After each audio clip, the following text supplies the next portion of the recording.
bon matin et bon café avec Jésus.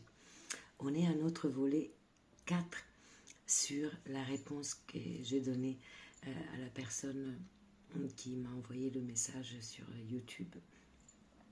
Pour conclure, je voudrais donner un dernier important exemple.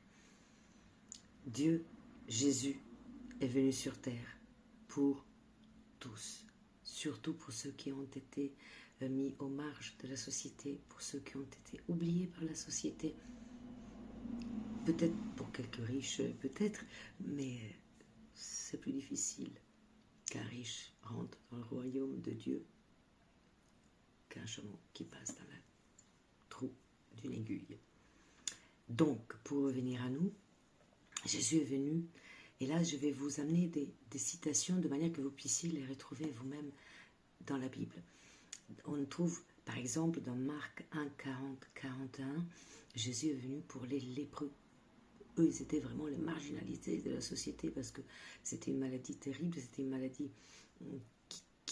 qui à l'époque, on ne pouvait pas guérir, donc, et c'était très contagieuse, donc ils étaient jetés en dehors de ville, marginalisés énormément.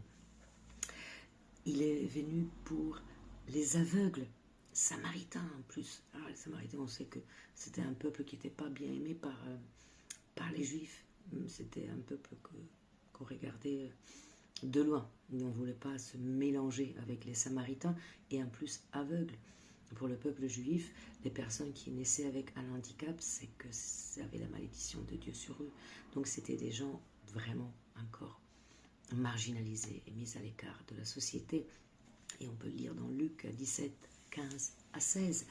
Dans Jean 4, 7 à 9, on lit sur la femme samaritaine. Et encore une fois, on est sur les samaritains et sur les femmes. Les femmes dans la société juive, elles étaient vraiment en bas de l'échelle. Dans Luc 10, 33, on lit la parabole du bon samaritain, sûrement vous l'avez entendu. Dans Luc 7, 47, on lit le récit sur la femme pécheresse. Donc femme et en plus de mauvais bord. En Jean 8, 10, 11, on lit sur la femme adultère et plein d'autres passages de la Bible qui nous relatent que Jésus est venu à sauver toutes les gens oubliés de la société, toutes les gens qui ont été mis à l'écart de la société. Donc, je n'ai pas trouvé grand-chose qui puisse relater que Jésus est venu pour les riches, les propriétaires terriers ou les nobles ou les aristocrates. Jésus, fils de Dieu, n'a jamais défendu ni les riches ni les puissants. Jésus, le Paraclète, est venu pour nous défendre, nous, tous, peu importe notre statut social. L'important, c'est qu'on ait le cœur pur, qu'on ait le cœur tourné vers lui. Jésus ne regarde pas le statut social, ne regarde rien, il regarde juste au cœur des hommes.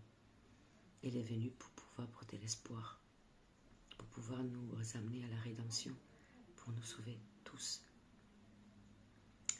Et si on regarde de l'autre côté, si on lit dans Matthieu 23, 13 à 36 ou dans Luc 11, 37 à 52, on lit « Malheur à vous, scribes et pharisiens ». C'était les puissants, hein. Hypocrite, il les traite d'hypocrites. Il n'est pas très gentil, hein, donc il n'est pas venu pour eux du tout. Il les traite de sépulcres blanchis. On le lit dans Matthieu 23, 27, 28. Il les accuse d'abus de pouvoir. Hein. On peut le lire dans Matthieu et aussi dans Luc.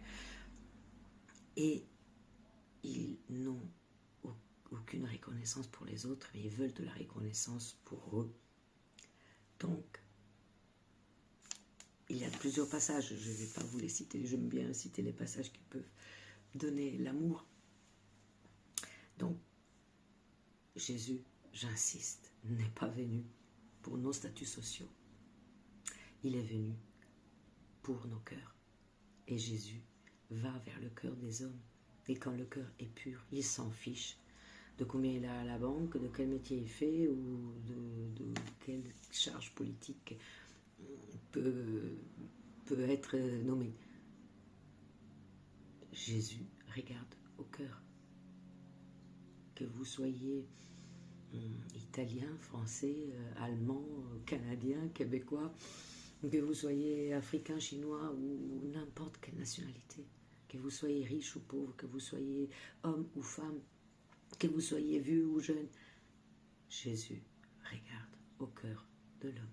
Et si votre cœur est beau, Jésus est avec vous. Donc, j'espère avoir pu aider cette personne qui m'a écrit.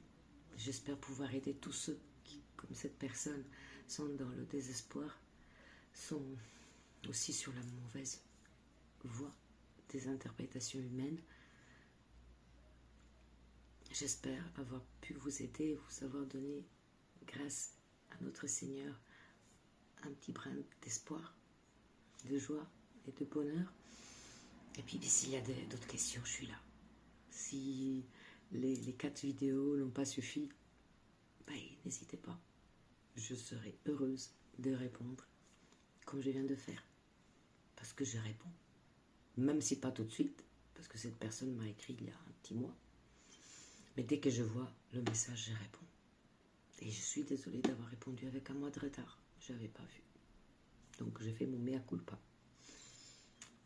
Bonne journée et à la prochaine.